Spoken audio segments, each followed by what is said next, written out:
Burgess here, and today we're going to be taking Blue Cat's Axiom and applying it to a synth of all things. I know, I'm not a guitar player, so I'm going to apply it to a synthesizer, and we're going to take a synth that before sounded like this.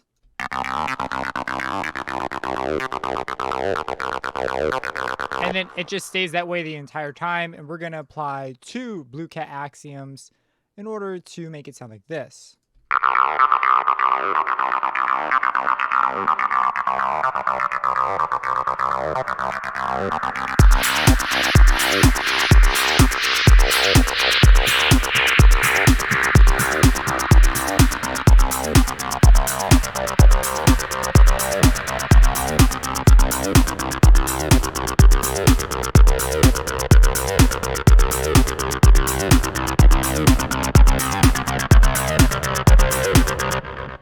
All right, so at the end we have, if we were to just solo this entirely different texture. Oh, let's bring the automations in.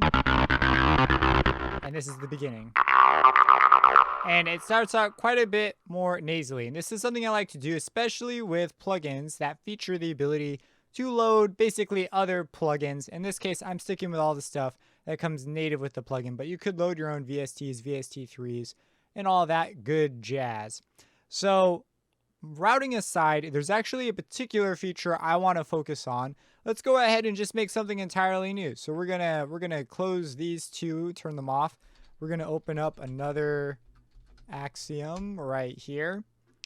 And with this, what we're gonna do is there's a bunch of presets. So I like to start from like some random preset that I think sounds cool.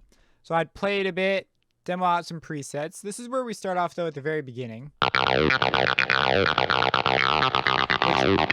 Which I already think, I'm gonna go ahead and give the keyboard control back to FL. I already think that makes a pretty cool difference in the sound. So what I like to do from here is let's go ahead and come in, and there's this like multi-timbral amp tone map thing. And this thing is dang cool. So you click on this, it's gonna open up the tone map, and you can come in here and choose presets. I'm gonna choose these guitar presets. Why not? We'll just pick a couple, put them on here. And what's gonna happen is you can morph between them and sort of find a tone that you like. So we'll add another. So you can see also that this is changing, and as I move around, it's going to change the values. If I move enough, it's going to change it to a completely different amp sim. Now, what's something to know is that when you move around, the changes will happen, but it won't visually reflect it until you let go of the mouse, which confused me a bit at the first. It's just a thing you need to know about. So let's go ahead and just move it around and see what we can get out of it.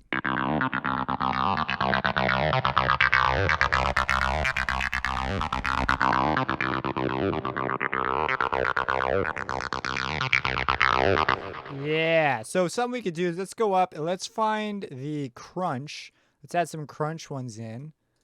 And let's also come in, and we've got some drive. Let's add a drive one in. So we've really got some options now. Let's hear this thing.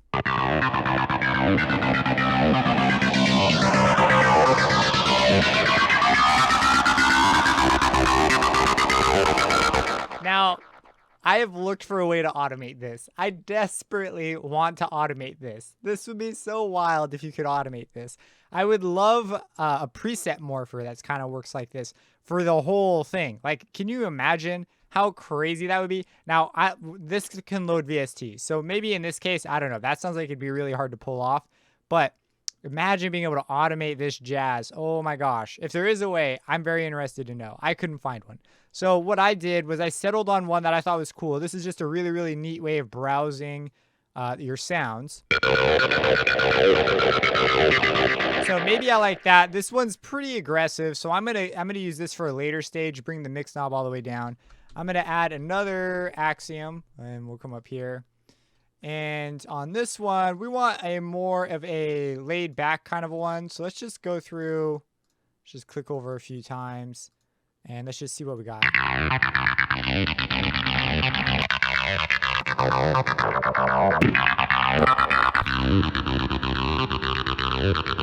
That one could be cool. We might go for a third one. This one, I don't even know where I stopped. The wah pedal is the one that I stopped on. Has like that very closed feeling to it. So what we're going to do is we're going to start with this one on, and I'm going to automate it. And for this first little intro bit, I don't really have anything too much building into the drums yet, so it's kind of like whatever. But we're going to have this fade out over time. I do like the initial sound, so I figure, hey, let's leave the initial sound for a little bit. And while that's going on, let's fade in the other one, which we picked using that tone map. So let's do this, and you pretty much have it.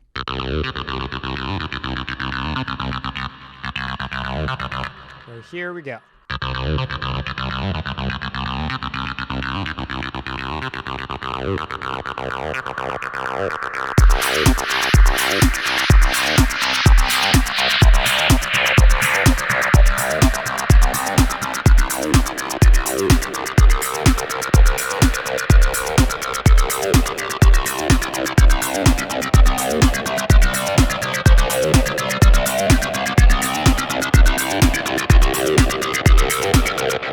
And away you go. So we could get a few more in here and do things.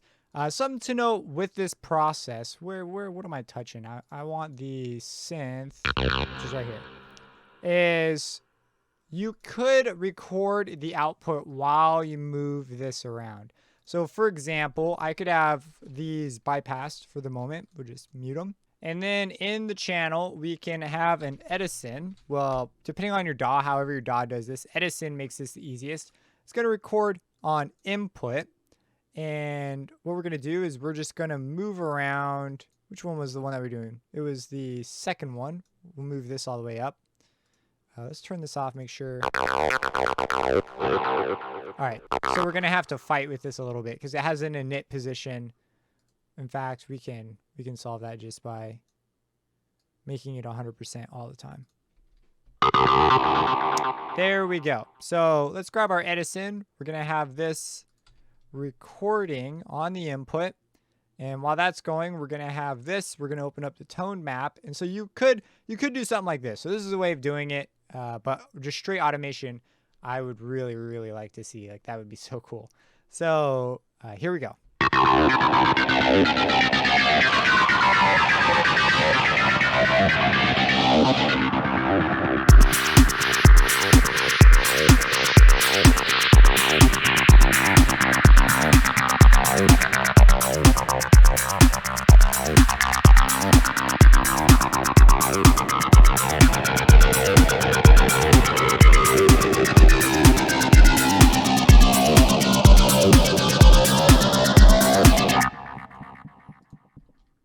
And that's one way of doing it. We could take this, we could balance it out, and now you've got a version of it. You could do this a couple times and stitch together your favorite ones. You could create entirely different tonal maps and do it that way. I mean, there's a lot of options, but very, very cool. Definitely wanted to share this because this button is my new favorite button in the entire plugin. Like, that's wildly cool. If you have any questions about this, feel free to let me know. Subscribe and hit that bell icon for future videos, and have a blessed day.